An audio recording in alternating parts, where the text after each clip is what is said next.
आज हम लोग मार्किंग टूल्स का ट्रेमल के बारे में पढ़ेंगे। ट्रेमल क्या है? ये डिवाइडर का एक बड़ा रूप है। डिवाइडर जब पिछले क्लास हम लोग पढ़े उसी का एक बड़ा रूप है। अगर डिवाइडर से मैक्सिमम अगर जितना बड़ा खींच सकते हो तो उससे खींच सकते हो, और उससे बड़ा खींचना हो, कोई वृत्त अगर बड़ा खींचना हो यानी बड़ी चाप खींचना हो तो हम स्वयं डिवाइडर का प्रयोग नहीं कर पाएंगे। उसके लिए बना है ट्रेमल, मार्किंग करने के लिए ट्रेमल, यानी बड़े साइज का वृत्त व चाप को मार्किंग करने के लिए, है ना। क्या किस प्रकार का टूल यूज करते हैं? तो ट्रेमल का, है ना। ये काट के अनुसार 15 सेंटीमीटर से लेके 50 सेंटीमीटर तक होता है। इसका जो है ना माप स्टील रूल पे लिया जाता है। इसका माप कैसे लिया जाता है? स्टील रूल पे लिया जाता है। हम बनावट के हिसाब से इसको समझाते हैं। ये देखिए आपके सामने जो है ना, ये रखा है आपका ट्रेमल, ये ट्रेमल हुआ। ट्रेमल का ये जो पार्ट है, ये वाला रॉड देख रहे हैं ना, इसको कहते हैं बीम, इसको कहते हैं बीम, या कहीं कहीं फिक्स्ड बीम भी कहते हैं इसको। ये जो हुआ रॉड, ये रॉड, ये कहलाता है बीम। अब जो है ये जो है आपको क्लैंपिंग स्क्रू है। ये क्या है? क्लैंपिंग स्क्रू है ना। उसके बाद ये जो है स्लाइडिंग हेड है, ये स्लाइडिंग हेड है।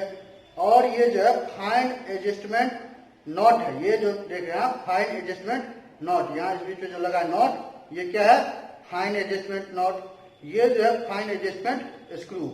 इस फाइन एडजस्टमेंट नॉट और स्क्रू की मदद से हम इस पार्ट को स्लाइड कर सकते हैं, इस पार्ट को छोटा या बड़ा कर सकते हैं। और ये साइड जो होता है फिक्स होता है, ये साइड फिक्स होता है। इस फाइन एडजस्टमेंट स्क्रू और नॉट की मदद से हम इसको छोटा बड़ा कर सकते हैं। इसको स्टील, इसमें क्या होता है, दो स्क्रैबर लगे होते हैं, दो अलग अलग स्क्रैबर लगे होते हैं। स्क्रैबर का पॉइंट जो है ना, स्क्रैबर का पॉइंट तेज धार वाला होता है ना। और इसको रख के हम लोग वृत्त को खींचते हैं, है ना। इसमें स्क्रैबर लगेगा, इसमें भी स्क्रैबर लगेगा, और इसको रख के इसको सेंटर में रखेंगे और इसे खींचेंगे, है ना। इसको फाइन एडजस्टमेंट स्क्रू की मदद से हम इसको छोटा बड़ा कर सकते हैं। हम पढ़ने जा रहे हैं पंच के बारे में। पंच क्या है? किसी जॉब पे मार्किंग करते हैं, है ना, यानी किसी जॉब पे पहले मार्किंग मीडिया लगाते हैं, फिर उस पर मार्किंग करते हैं स्क्रैबर से। उसके बाद उस मार्किंग को हम पक्का करने के लिए, अस्थायी बनाने के लिए उस पर डॉट का निशान लगाते हैं। उस डॉट को निशान लगाने के लिए जिस भी टूल का हम प्रयोग करते हैं उसे पंच कहते हैं। क्या, किसको कहते हैं? पंच। किसी जॉब पे मार्किंग मीडिया लगाने के पश्चात उस पर मार्किंग करते हैं। मार्किंग करने के बाद यानी स्क्रैबर से जब मार्किंग करते हैं, उसको अस्थायी बनाने के लिए, नहीं परमानेंट बनाने के लिए, उस पर एक छोटा छोटा डॉट का निशान बना देते हैं, ताकि जॉब बनने के बाद तक भी ये निशान थोड़ा थोड़ा दिखते रहे, यानी अस्थायी बनाते हैं उस निशान को, यानी मार्किंग को। उस अस्थायी बनाने के लिए हम एक टूल का प्रयोग करते हैं, उसे ही पंच कहते हैं। पंच क्या है? किसी जॉब पर मार्किंग हुई लाइन को अस्थायी बनाने के लिए की आवश्यकता होती है, इसके लिए एक टूल का प्रयोग किया जाता है, जिसे पंच कहते हैं। ठीक है। अब अगला है, इसके द्वारा, है ना, इसके द्वारा मार्किंग की हुई लाइनों पर डॉट लगा दिया जाता है, जिससे की हुई मार्किंग जॉब बनाने के अंतिम समय तक दिखाई देते हैं। इसके द्वारा क्या करते हैं? मार्किंग की हुई लाइनों पर डॉट के निशान लगा देते हैं, है ना। इसके बाद क्या है? इसका बॉडी जो है ना अष्टभुज आकार का रहता है, यानी अष्टभुज आकार का रहता है, या तो बेलनाकार आकार में रहता है, गोल में रहता है, बेलनाकार आकार में। अगर बेलनाकार आकार में रहेगा तो इसके बॉडी पे नर्लिंग ऑपरेशन होता है, जो दिखा है यहाँ पे, इस तरह से नर्लिंग किया हुआ है, जिससे स्लिप नहीं करेगा, तो पकड़ने में स्लिप नहीं करता है। नर्लिंग कर दिया जाता है इसके बॉडी को, या तो अष्टभुज आकार का रहेगा, है ना, या तो इसका बॉडी बेलनाकार रहेगा। अगर बेलनाकार रहेगा तो उसके बॉडी पे नर्लिंग की हुई रहेगी। उसके बाद है ना, इसके बनावट, इसका बनावट जो होता है ना, इसके बनावट में 3 मुख्य भाग होते हैं। क्या क्या होता है? एक होता है हेड, ये होता है बीच वाला बॉडी, और तीसरा होता है पॉइंट, है ना। बनावट में देखिए, एक हेड होता है, हेड पे नहीं किया रहता नर्लिंग, बीच वाला जो बॉडी वाला भाग होता है ना, उस पर क्या रहता है? नर्लिंग किया रहता है। एक ये ऑपरेशन है ना, नर्लिंग एक ऑपरेशन है जो हम लोग जनरली डेट पे करते हैं, नर्लिंग टूल की मदद से करते हैं, है ना। और तीसरा भाग जैसा पॉइंट है।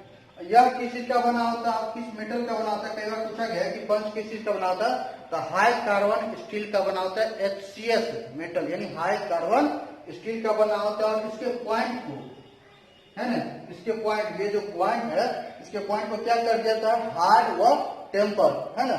एक हीट ट्रीटमेंट प्रोसेस के द्वारा इसके पॉइंट को क्या कर दिया जाता है? हार्ड व टेम्पर कर दिया जाता है। अब जो है ना, इसकी साइज, इसकी पूरी लंबाई, यानी यहाँ से लेके इसके साइज है ना, लेंथ ऑफ यहाँ से लेके यहाँ तक हुआ, इसकी साइज हुआ, इसके पूरी बॉडी की लंबाई से लिया जाता है, पूरी बॉडी के लंबाई से और इसके व्यास से, यानी कि इसका लंबाई मान लीजिए, जैसे कि इसका लंबाई मान लीजिए 150 mm है और इसका व्यास 12.5 mm है, तो क्या कहेंगे कैसा पंच है, ये लंबाई में 150 गुने 12.5 mm व्यास वाला पंच है। इसकी साइज दिया था, इसकी लंबाई और व्यास दोनों को है ना इंडिकेट करके लिया जाता है। और हम पढ़ने जा रहे हैं टाइप्स ऑफ पंच के बारे में। कार्य के अनुसार पंच कई प्रकार के होते हैं। पहला डॉट पंच, दूसरा सेंटर पंच, तीसरा pick punch, automatic punch, hollow punch, number and letter punch और सॉलिड पंच, है ना, ये सब पढ़ेंगे इस चैप्टर में। पहला है जिसमें डॉट पंच। इस प्रकार के पंच का पॉइंट को 60 डिग्री के कोण पे ग्राइंड करके बनाते हैं। पंच जो भी है ना, सब में वही 3 भाग मिलेगा आपको, है ना, मुख्य भाग हेड, है ना, दूसरा भाग जो बॉडी और तीसरा भाग जो पॉइंट था, है ना, ये दोनों तो सब में सेम रह सकता है, सब में सेम रहता है। और ये जो भी नाम है उसमें पॉइंट, सिर्फ पॉइंट उसका चेंज होगा, यानी पॉइंट का आकार जो है ना सब में अलग अलग रहेगा। सबसे पहला जिसके ऊपर बात कर रहे हैं डॉट पंच का। इस पंच का जो पॉइंट होता है ना, पॉइंट वो 60 डिग्री के कोण पे ग्राइंड करके बनाया जाता है, यानी 60 डिग्री कोण पे ग्राइंड करके बनाया जाता है। कई बार यहाँ पूछा गया है कि डॉट पंच का पॉइंट एंगल कितना होता है, पॉइंट एंगल यानी 60 डिग्री होता है, यानी इसके पॉइंट को 60 डिग्री के कोण पे ग्राइंड करके बनाया जाता है। ये जो पॉइंट होता है, ये कितना होता है, 60 डिग्री होता है, ये 60 डिग्री। ये जो पॉइंट बनता है यहाँ पे, वो कोण कितना होता है, 60 डिग्री। इसका प्रयोग जब मार्किंग के पश्चात, है ना, जो भी लाइन रहता है उस पर डॉट लगाने के लिए किया जाता है, यानी मार्किंग करते हैं हम लोग किसी जॉब को बनाने के लिए, और उस मार्किंग पे, है ना, मार्किंग करने के पश्चात लाइनों पर डॉट लगाकर उन्हें अस्थायी करने के लिए, यानी लाइन पर डॉट लगाकर उसको परमानेंट करने के लिए प्रयोग करते हैं डॉट पंच का। दूसरा हम पढ़ेंगे सेंटर पंच, है ना। इसके पॉइंट को 90 डिग्री के कोण पे ग्राइंड करके बनाया जाता है। कितना पे, इसका कोण 90 डिग्री। तो स्वाभाविक बात है, ये 60 डिग्री है, ये 90 है, तो ये थोड़ा मोटा होगा, यानी 90 डिग्री रहेगा ये कोण, 90 डिग्री। इसका पॉइंट जो है ना का कोण 90 डिग्री होता है। या पूछ दे एग्जाम में कि सेंटर पंच का पॉइंट एंगल कितना होता है, 90 डिग्री। कई बार पूछा गया है, डॉट पंच सेंटर पंच में कई बार पूछा गया है ना। तो इसका जो पॉइंट एंगल होता है 90 डिग्री, यानी कि इसके पॉइंट को 90 डिग्री के कोण पे ग्राइंड करके बनाया जाता है। यानी कि स्वाभाविक बात है कि 90 डिग्री का मतलब क्या होगा, थोड़ा मोटा रहेगा।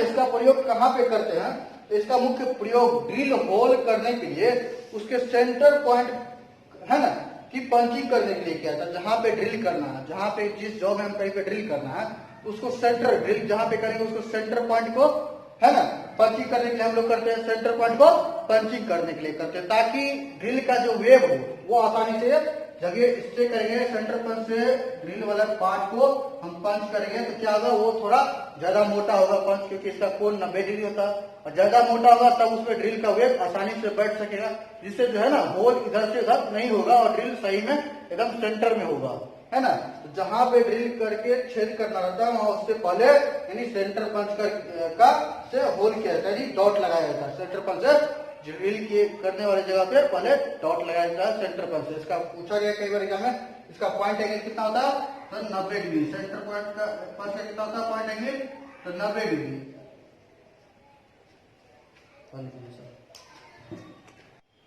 अब हम लोग पढ़ने जा रहे हैं प्रिक पंच, है ना। प्रिक पंच का पॉइंट एंगल कितना होता है, 30 डिग्री, यानी कि इसके पॉइंट को 30 डिग्री के कोण पे ग्राइंड करके बनाया जाता है। इसका प्रयोग कहाँ पे किया जाता है, तो जहाँ पे मार्किंग किए हुआ लाइन रहता है उस पर डॉट लगाने के लिए किया जाता है। अब कैसा, किस पे, तो डॉट पंच का भी प्रयोग किए थे हम मार्किंग की लाइन पर डॉट लगाने के, और इसका भी। तो इसका वो प्रयोग वहां पे करेंगे जहाँ पे धातु यानी नर्म लोहा हो, नर्म लोहा यानी नर्म धातु पे प्रयोग किया जाता है प्रिक पंच का, यानी नर्म धातु पे की हुई मार्किंग लाइनों को, है ना, पक्का करने के लिए डॉट का निशान लगाते हैं, उससे, है ना, उस पंच टूल को क्या कहते हैं, प्रिक पंच, यानी प्रिक पंच की मदद से। इसका पॉइंट एंगल कितना होता है, 30 डिग्री।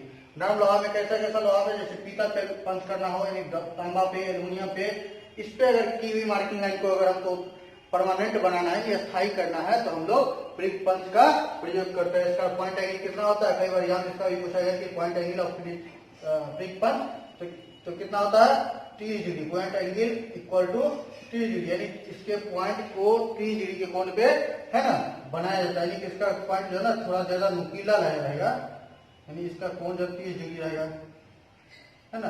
अगला है ऑटोमेटिक पंच, है ना। ऑटोमेटिक नाम से ही सुनने में आ रहा है कि ऑटोमेटिक, यानी ऑटोमेटिक काम करेगा। इस पंच, यह जो है ना पंच आधुनिक पंच है, यानी यह एक प्रकार का आधुनिक पंच है। जिसका प्रयोग करते समय हैमर से चोट मारने की आवश्यकता नहीं होता। और सब जो भी पढ़े हम उसमें क्या है, हैमर से चोट मारा जाता है, तब जाके पंच का निशान लगता है। इस पंच में क्या होता है, हैमर की आवश्यकता नहीं होता, हैमर से कोई इसमें चोट देने की आवश्यकता नहीं होती। इसमें क्या होता है, एक स्प्रिंग होता है और एक नर्लिंग की हुई कैप। नर्लिंग वाला बता दी तो ऑपरेशन, नर्लिंग क्या होता है, इस तरह से रहता है, नर्लिंग की हुई इसमें कैप रहता है और स्प्रिंग रहता है। अगर जहां पे पंच का निशान लगाना है तो नर्लिंग की हुई कैप को दबाव डालते हैं और स्प्रिंग की सहायता से पंच का निशान लग जाता है ना। इसका पॉइंट जो है ना काट के अनुसार 90 डिग्री या 60 डिग्री के कोण में रहता है। ऑटोमेटिक पंच का क्या है, इसका पॉइंट एंगल कितना रहता है, या काट के अनुसार या 90 डिग्री भी हो सकता है या 60 डिग्री भी हो सकता है, काट के अनुसार, है ना। कैसे करते हैं, तो बिना हैमर के मदद से, तो हैमर नहीं मारेंगे तो क्या करते हैं, इसमें एक कैप होता है, कैप ऊपर में लगा रहता है जो नर्लिंग की रहता है, उस कैप पे दबाव डालते हैं तो स्प्रिंग की मदद से पंच का निशान लग जाता है। हम उसके बाद पढ़ने जा रहे हैं हॉलो पंच। इसका प्रयोग जो है नॉन मेटलिक सीटों पर, यानी नॉन मेटलिक पदार्थों पे बेलनाकार छिद्र बनाने के लिए प्रयोग करते हैं हॉलो पंच का। यानी जो अधातु हो, अधात्विक पदार्थ हो, नॉन मेटलिक, जैसे कि हो गया रबर की सीट, कॉक की सीट और चमड़ों के टुकड़ा, अगर उस पे बेलनाकार छिद्र बनाना हो तो अगर बेलनाकार छिद्र बनाना तो हम किसका प्रयोग करते हैं, हॉलो पंच। यानी नॉन मेटलिक पदार्थों में बेलनाकार छिद्र बनाने के लिए किया जाता है ना। किसमें, नॉन मेटलिक, कौन सा नॉन मेटलिक, जैसे कि रबर का सीट हो गया, कॉक का सीट हो गया, चमड़ों का टुकड़ा हो गया, या कई सारे उपलब्ध है, इसका अधिकतर प्रयोग रबर के सीट, कॉक के सीट तथा चमड़ों के टुकड़ों पर अधिकतर किया जाता है। बेलनाकार छिद्र बनाना हो, कोई भी नॉन मेटल धातु हो, नॉन मेटल हो जिसपे अधातु जिसको कहते हैं, उस पर अगर बेलनाकार छिद्र बनाना हो तो हम किसका प्रयोग करते हैं, हॉलो पंच का। अगला है नंबर एंड लेटर पंच, है ना। इसमें क्या होता है, इस पंच का प्रयोग जॉब पर पहचान या संकेत, कोई पहचान देना है, कोई संकेत देना है, या कोई अक्षर को चिन्हित करना है ना, इसके लिए इसका प्रयोग किया जाता है। नंबर पंच का अलग सेट होता है और लेटर पंच का अलग सेट होता है, अलग अलग बॉक्स में सेट के हिसाब से आता है।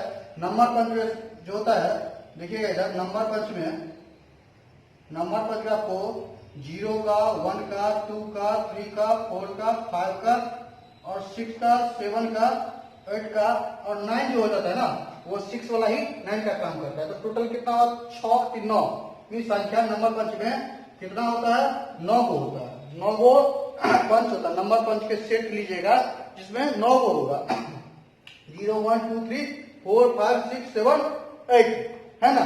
ये 6 जो है वही 9 का काम करता है। नंबर पंच के सेट में कितने रहते हैं, तो 9 रहते हैं।